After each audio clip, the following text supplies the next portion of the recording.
apologise if it's rather noisy out here. The wind is blowing pretty badly.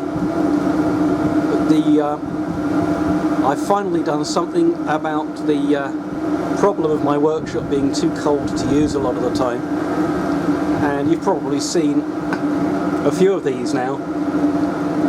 I think John Mills got one. I'd actually ordered one a few weeks before via eBay, and they never turned up, and I got a full refund, and I found another supplier who it came in 2 days, drop shipped from some kind of fulfillment warehouse within the UK. And I have now done this incomplete install. This is all somewhat temporary, but on the left is the hot air duct going into the workshop. On the right is the cold air from the workshop into the heat exchanger. One of the things I haven't seen anyone point out yet,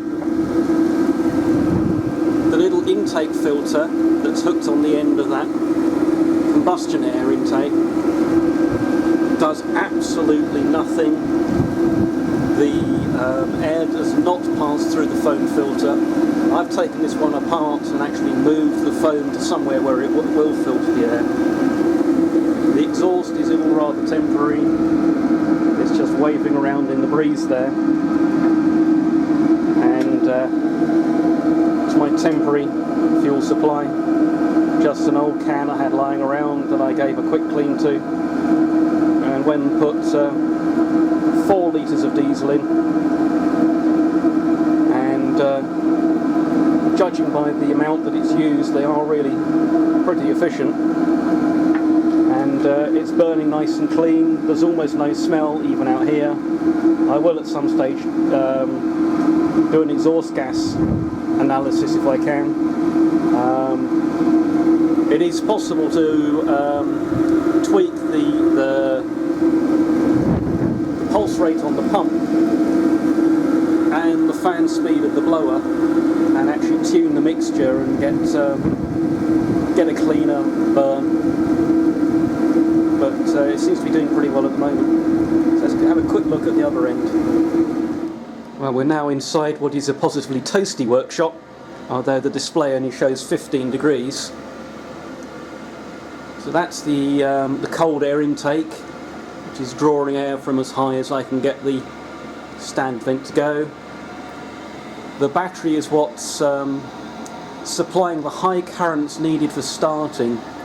These run a ceramic heater akin to a glow plug on a diesel engine to ignite the diesel and get it burning.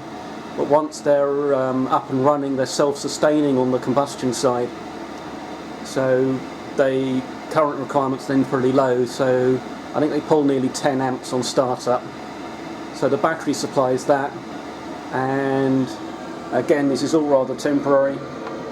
I have a little lead acid battery charger down there that's able to supply enough current for the running consumption, and then obviously it fully charges the battery. So there's the little control panel there showing the current temperature, and little symbol top left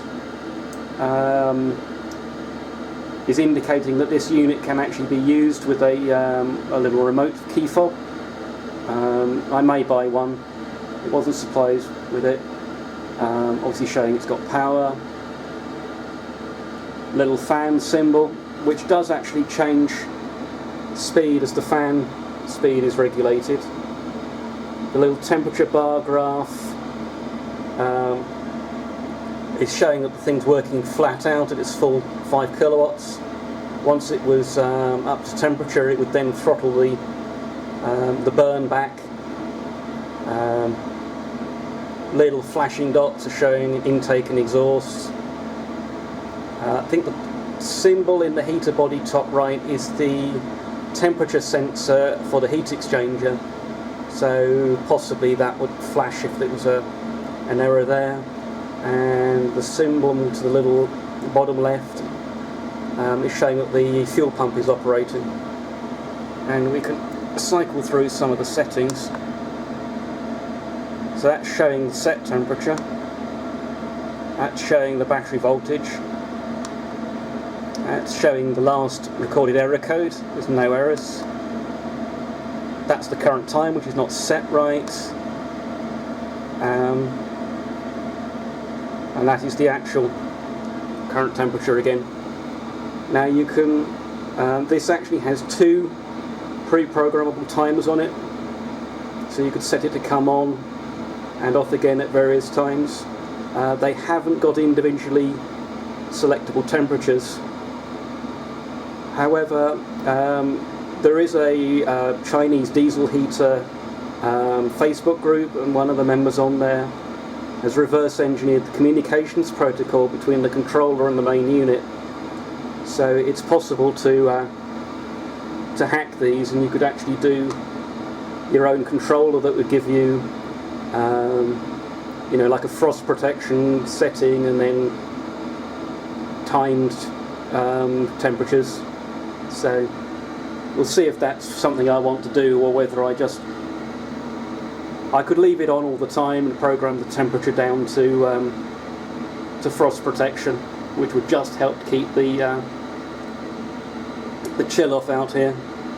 Though you don't want these units to work on low load for long periods, in case they soot up. Though if the mixtures are set right, that isn't necessarily a problem. You can always run these things at full blast for a while to prevent sooting up. Okay, so that's the cold air intake, and round the other side of the pillar drill is the hot air, just blowing heat down. I did find that these little outlet grills just seem to take out some of the high frequency, oh gosh, that's quite hot, noise. Don't really make it any quieter as such, but do change the character of the noise.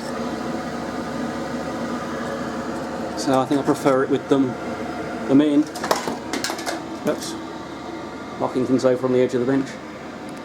But all in all, I'm really pleased with the way this unit is performing so far, and hopefully it'll make the workshop much more usable. I may well add another unit into the larger workshop. You can see that I used to have a sliding door here which got broken, so I've done a double skinned polythene door. Part of the reason I never fixed the sliding door was I didn't like the way that it blocked the light that I can steal from the little linkway in here. It makes quite a difference. But with the polythene door, it's obviously acting as a draft excluder and an insulator. Of course, the main problem with the workshop is not the air temperature, it's the temperature of all the objects within it. So, you know, no matter how warm you wrap up, if the objects in here are cold soaked, all you've got to do is pick up a large chunk of metal, and it sucks all of the heat out of your hands quite rapidly, to the point where the blood flow shuts off and you really can't safely work. And you know, the expense of heating continuously, previously, certainly when I was using the workshop very irregularly, was too high. Now that I've got the opportunity to be out here much more often and get more value from the heat, then it may make sense to keep it heated, at least to a basic level, much of the time.